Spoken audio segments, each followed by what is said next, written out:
Bonjour, aujourd'hui je vais vous présenter un cours concernant les précautions standards et complémentaires.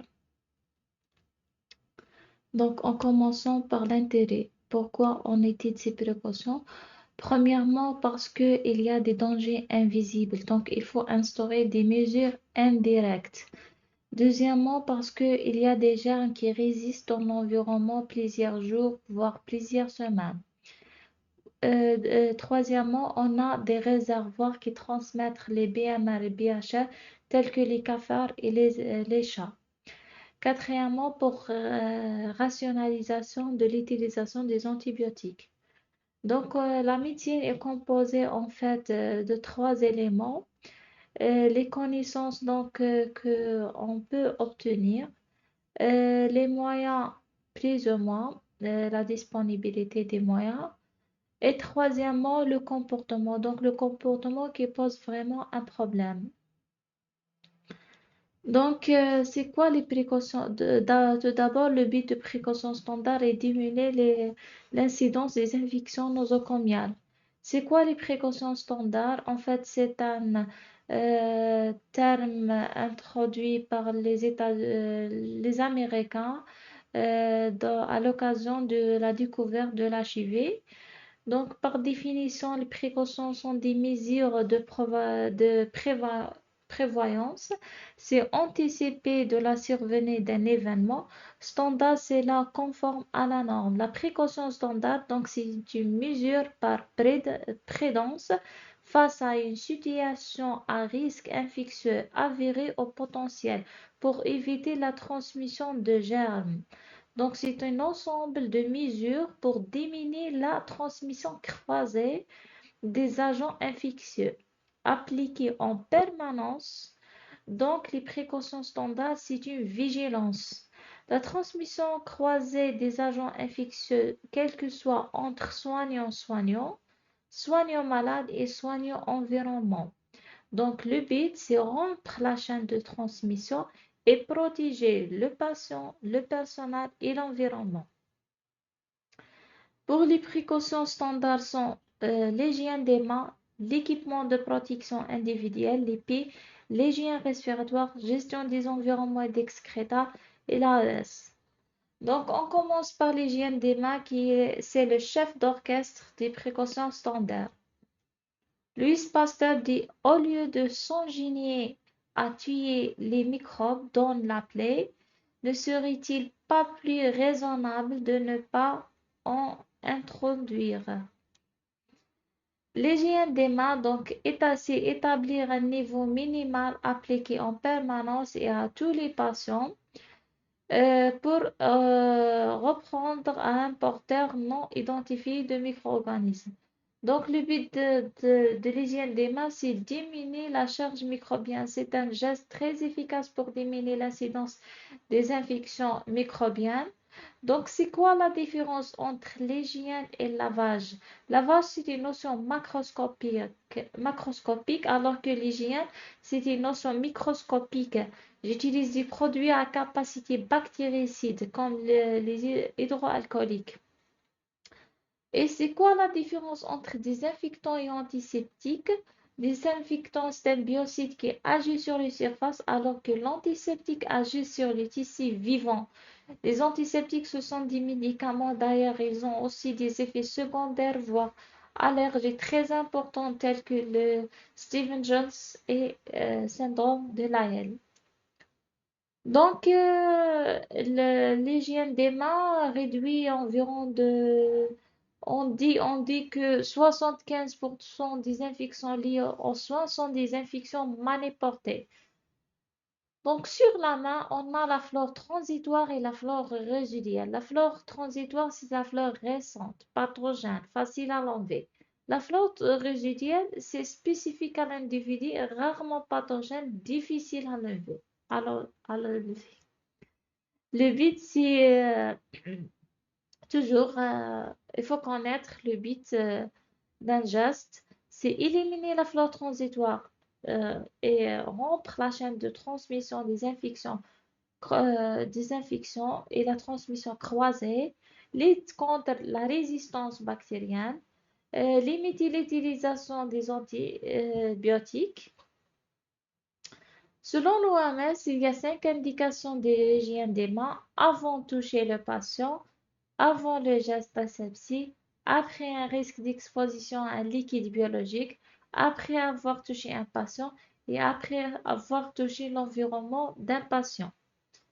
Surtout pas de bijoux, pas de montres, pas de vernis à ongles, pas de faux-ongles. Donc, les étapes, on a lavage simple, lavage chirurgical, friction, friction chirurgicale. Donc, après le lavage simple, on doit sécher les mains, puis appliquer la friction hydroalcoolique. Maintenant, on va parler un peu sur le lieu de lavage, le poste de lavage des mains. Donc, il compose de premièrement lavabo. Il doit être de bonne qualité en céramique, dépourvu de trou-plat, parce que le trou-plat, c'est un réservoir de germes. Il contient de l'obscurité et l'humidité qui peut être un lieu de pullulation microbienne. Le robinet doit être mitigé, un distributeur de savon avec un savon liquide doux, distributeur à l'essuie-mains à usage unique et un sachet collecteur. Donc voilà, donc lavabo est en céramique dépourvu de trou plat, un robinet mitigé, distributeur de savon doux, liquide doux, distributeur de l'essuie-mains et le sac collecteur. La technique de lavage des mains, donc c'est simple, mouillez-vous les mains avec l'eau tiède, appliquez du savon, frottez les mains au moins 20 secondes, lavez toutes les surfaces du main, les ongles, les pouces, le poignet. Donc puis rincez avec l'eau de robinet, puis séchez les mains et si possible, fermez le robinet avec un papier dessus ou bien avec une serviette. Donc, pour l'hygiène des mains, bien le friction hydroalcoolique. Euh, mais avant d'utiliser une solution hydroalcoolique, il faut assurer que les mains propres, sèches et ne contiennent pas de poudre talquée. La friction, donc prendre une quantité de environ de 3 millilitres. On commence par pan contre paume, puis le dos de la main, puis les espaces interdigitaux pour les doigts encrochés, la bulbe de doigt, puis autour et au-dessus du pouce, puis autour du poignet.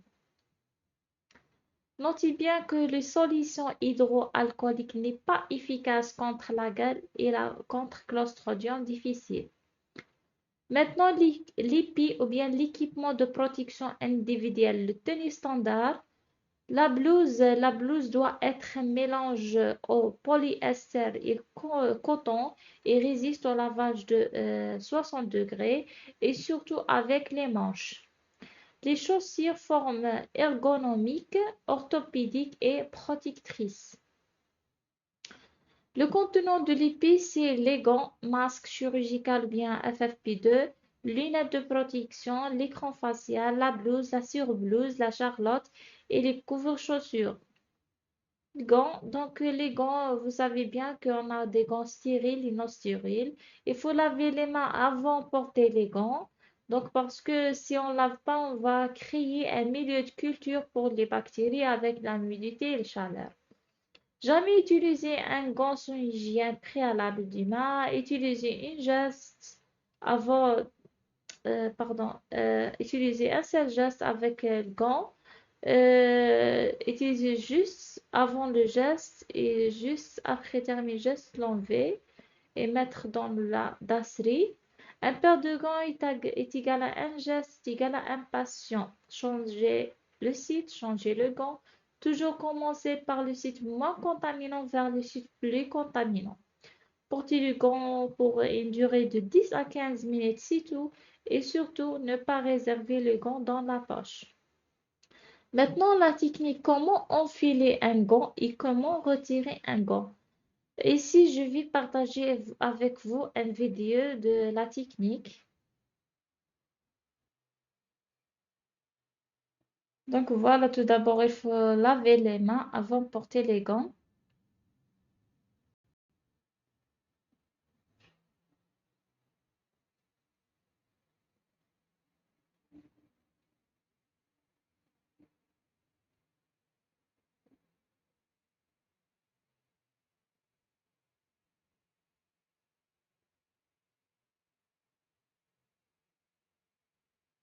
Puis on passe directement à la technique d'enfiler les gants.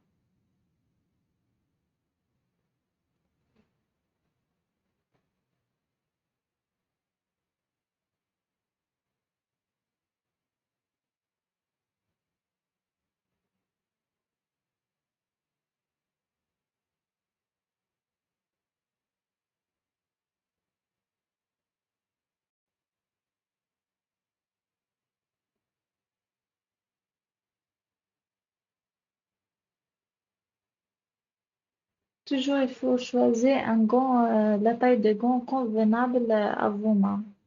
Choisissez pas le plus large.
Maintenant, on passe à la reprise des gants.